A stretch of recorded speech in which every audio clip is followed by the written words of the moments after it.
बिस्मिल्लाहिर्रहमानिर्रहीम। Dear student, triangle को solve करने के लिए इससे पहले हम लॉ ऑफ साइन का यूज़ कर चुके हैं।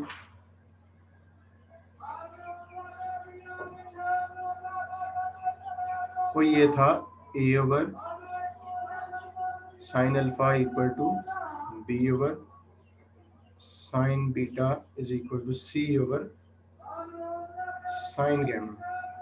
इसकी रिक्वायरमेंट भी आपके पास थी कि तीन रकमें हैं ना, A over sine alpha, B over sine beta, C over sine gamma. इनमें से एक रकम ऐसी होनी चाहिए जिसमें दोनों पे टिक हो, और बकिया जो दो हिस्से बच जाते हैं उनमें से एक रकम के ऊपर टिक हो और दूसरी पर टिक ना हो, तो तब आप इसको अप्लाई कर सकते थे। लेकिन जैसे हमने कहा कि दूसरे लॉज भी हैं, उनकी भी हेल्प लेंगे, तो उससे जो अगला लॉ है वो आज हम यूज़ करने लगे हैं, law of cosines. Law of cosines ये है जी, इसके तीन हिस्से हैं। A square is equal to B square plus C square minus 2bc और काज अल्फा। अगर बी का स्केयर देखें तो वो बकिया दोनों साइड्स के स्केयर्स का सम माइनस 2ac cos बीटा, और C square will be equal to A square plus B square minus 2ab cos gamma. जी, ये तो है लॉ ऑफ कोसाइंस। अब इसमें आप देख ही रहे हैं कि लेफ्ट साइड पे एक साइड है, दूसरी साइड पे अदर टू साइड्स हैं, यानी कि ये तभी आपके लिए फ़ायदेमंद होगा अगर आपके क्वेश्चन में टू साइड्स गिवन हो। जैसे कि इस क्वेश्चन में भी आप देख लें, क्वेश्चन नंबर 5 में टू साइड्स गिवन है। इसके अलावा यही दोनों साइड्स का प्रोडक्ट भी है इसमें, ठीक है। और एंगल कौन सा एंगल? वो वाला एंगल है जो कि बी और सी के साइड के इन बिटवीन है। मिसाल के तौर पे अगर ये लेट्स से कि कोई ट्राइंगल हो ए बी सी, और ये साइड सी बी और ए, तो पहले वाले के मुताबिक देखें बी और सी साइड्स कौन सी हैं? बी और सी साइड्स, इनके दरमियान एंगल कौन सा है? अल्फा।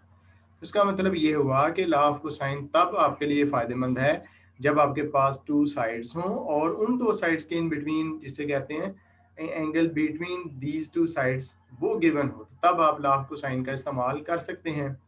इसमें अगर आप लॉ ऑफ साइन इस्तेमाल करना चाहें तो उसमें क्या कबाहत है? लेट्स से कि मैं इसमें देखें ना, ए और बी गिवन है, तो जो जो चीज़ें गिवन है अगर मैं उसको लॉ ऑफ साइन में लगाऊं और एंगल है गैमा, तो आप देखें लॉ ऑफ साइन तब यूज़ होता था जब एक हिस्से में दोनों वैल्यूज पे टिक हो। तो यहाँ पे तीनों हिस्सों में से एक एक हिस्से में एक एक वैल्यू पे टिक है, दूसरी दूसरी वैल्यू पे टिक नहीं है।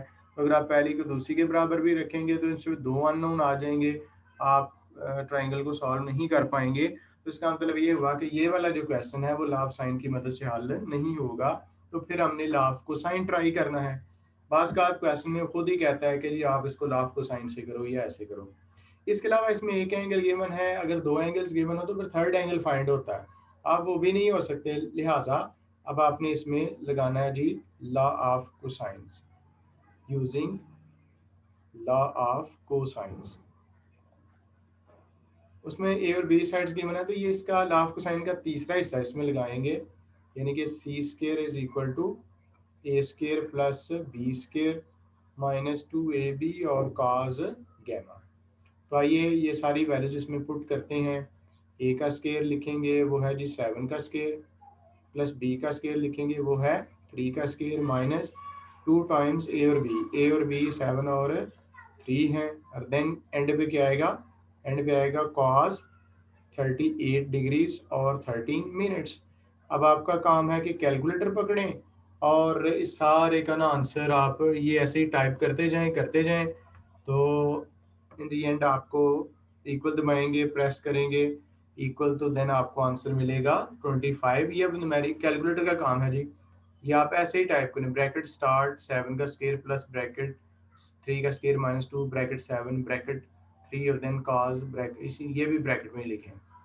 इक्वल प्रेस करेंगे तो खुद ही आंसर सी स्केयर इक्वल 25 आएगा। अब सी कितना आएगा? सी आएगा 5 जब आप दोनों साइड्स का अंडर रूट लेंगे। तो देखा आपने कि लॉ ऑफ कोसाइन की मदद से टू साइड्स पहले से गिवन थी, एक साइड हमने खुद फाइंड कर ली है। अब ये है कि जो लॉ ऑफ साइन पहले इस्तेमाल नहीं हो रहा था क्योंकि दो वैल्यूज में टिक नहीं था। अब ये जो सी हमने फाइंड कर लिया, अगर मैं इस पे लगा दूं टिक, तो इसका मतलब ये है कि अब लाभ साइन भी इस्तेमाल हो सकता है। जब पेपर में क्वेश्चन आए कि लाभ कोसाइन से इसको सॉल्व करो, तो उससे मुराद यही है कि आप इस का स्टार्ट आप लाभ कोसाइन से करें। पहला स्टेप लाभ कोसाइन से करना है, इसके बाद जैसे हम कहते हैं कि सबसे इजी ला लाभ साइन है, तो इसकी जो बकिया चीज़ें हैं ना वो हमने लाभ साइन से ही फाइंड करनी है। तो अब लाभ साइन में मैंने टिक कर दी। अब मैं नेक्स्ट स्टेप में लाभ साइन का यूज़ करने लगा हूँ, यूजिंग लॉ ऑफ साइंस। उसमें क्या करते हैं, जिसमें आप समझते हैं कि दोनों पे टिक हैं, वो सबसे पहले लिखा जाता है सी ओवर साइन गैमा। इसके बाद कोई सा एक हिस्सा लिख लें, चाहे ये बी वाला या ए वाला, क्योंकि दोनों में एक एक अननोन है और एक एक फाइंड हो जाएगी वैल्यू साइन बीटा। अब इस सारे हिस्से में सिर्फ बी फाइंड होने वाला है, ये इस तरफ आ जाएगा, आपकी बी की वैल्यू निकलेगी C sine beta over sine gamma. अब आप इसमें वैल्यूज पुट करने लगे हैं जी। सी की वैल्यू थी जो कि हमने फाइंड की 5। इसके बाद उसी ब्रैकेट में साइन बीटा, और बीटा की वैल्यू कितनी है, साइन बीटा ज़ाहिर है कि ये अभी हमने फाइंड करनी है, ये फाइंड हो जाएगी।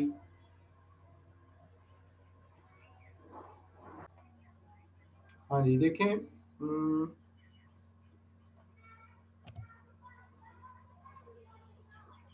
जी तो देखें बी और सी दोनों आपके पास हैं, गैमा भी है, बीटा नहीं है तो वो सिर्फ फाइंड होगा। आप इसको ना क्रॉस मल्टीप्लाई करेंगे ऐसे, C sine beta is equal to B sine gamma, ठीक है।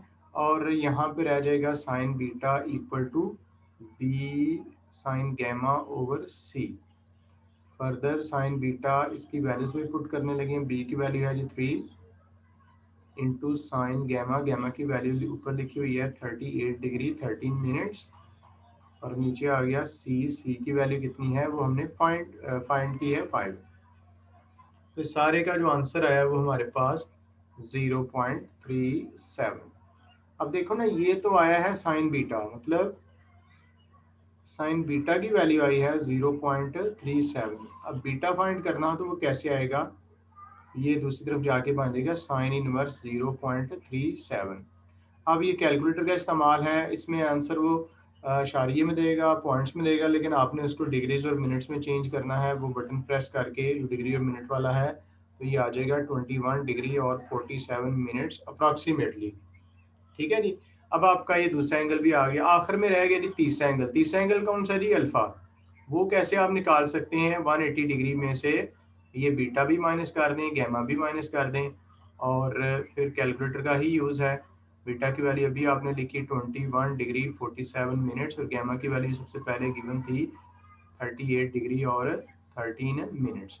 इसको जी आपने कर दिया सब्ट्रैक्ट, सो ये इसका अप्रॉक्सीमेट आंसर आया 120 डिग्रीज। तो अभी आप देख सकते हैं कि अल्फा एंगल भी हमारे पास आ चुका है, बीटा एंगल भी फाइंड हो चुका है, दो साइड्स गिवन थी, तीसरी साइड हमने खुद फाइंड कर ली है। तो ये हमने लाफ कोसाइन का इस्तेमाल देखा कि ये जब दो साइडें, टू साइड्स और उनका जो इंक्लूडेड एंगल है, टू साइड्स चाहे वो देखें ना ए और बी साइड है, और उनका इंक्लूडेड एंगल गैमा हो जाएगा। अगर वो दो साइड्स ए और सी हो, उनका इंक्लूडेड एंगल बीटा, ये इस तरह का डेटा गिवन हो, तो फिर लाभ साइन इस्तेमाल नहीं हो सकता। फिर आप लाभ कोसाइन का इस्तेमाल करते हैं, और पहला स्टेप लाभ कोसाइन की मदद से करके जो थर्ड साइड है ना वो फाइंड कर लेते हैं। फिर आप दोबारा से लाभ साइन को ही यूज़ करते हैं, और जो बकिया दो एंगल्स फाइंड होने वाले हैं वो भी करते हैं। तो ये क्वेश्चन नंबर 1 to 5 जो है ना वो सेम एक जैसे ही सवाल आते हैं। क्वेश्चन नंबर 1 का जो आंसर है ना वो आपके बुक के आंसर से मैच नहीं करेगा, रकम में कुछ गलती है। बहरहाल जो रकम लिखी हुई है उसके मुताबिक आंसर वही बनता है जो कि की बुक पे दिया गया। तो ये था स्टूडेंट्स, जब टू साइड्स और उनका जो इंक्लूडेड एंगल गिवन हो तो तब आप लाफ कोसाइन का यूज़ कैसे कर सकते हैं। ये जो लाफ कोसाइन है ना, इसको हम एक दूसरे तरीके से भी इस्तेमाल करते हैं। लाफ कोसाइन का इस्तेमाल हम दो जगहों पे करेंगे। एक हमने किया एक्सरसाइज 12.5 में, इसके क्वेश्चन नंबर 1 to 5 में। इसी तरह से ये जो लाफ कोसाइन है ना, इसका इस्तेमाल हम 12.6 में भी करेंगे। ये जो लाफ कोसाइन है ना, अगर आप ये जो पहली इक्वेशन है, इसमें से अगर आप काज अल्फा की वैल्यू निकालना चाहें तो वो कैसे आएगी। आप ये बी स्केयर और सी स्केयर को देखो, ये -2bc cos अल्फा को लेफ्ट साइड पे ले जाओ और ए स्क्वायर को राइट साइड पे ले जाओ, तो ये बन जाएगा 2bc cos alpha is equal to आ जाएगा B square plus C square minus A square. अब आपने अगर यहाँ से cos अल्फा निकालना हो तो वो क्या बनता है, B square plus C square minus A square over 2bc।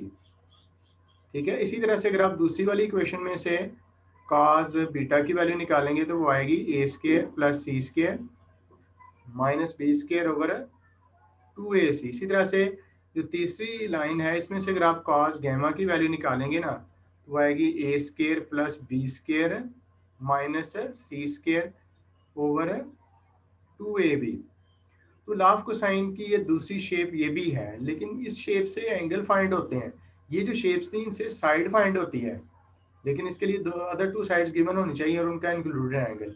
ये जो दूसरी शेप है तो ये लाफ कोसाइन ही, लेकिन इससे अब आप एंगल्स फाइंड करना चाहते हैं, लेकिन एंगल तब फाइंड होंगे जब इसकी थ्री की थ्री साइड्स आपके पास मौजूद होंगी। तो अभी मैं क्वेश्चन जो एक्सरसाइज है 12.6 उसकी तरफ जाने लगा हूँ, और उसमें जो क्वेश्चंस हैं जिनको आप लाफ कोसाइन की ये जो दूसरी वाली शेप है, क्योंकि 12.6 एक्सरसाइज में ना तीनों साइड्स गिवन है, तो ज़ाहिर है कि हमने उसमें एंगल फाइंड करने ट्राइंगल को सॉल्व करने के लिए, तो वहाँ पे लाफ कोसाइन का ये जो दूसरा हिस्सा है इसकी जो डिफरेंट शेप है दूसरी वाली, उसकी मदद से आप एंगल्स फाइंड कर सकते हैं।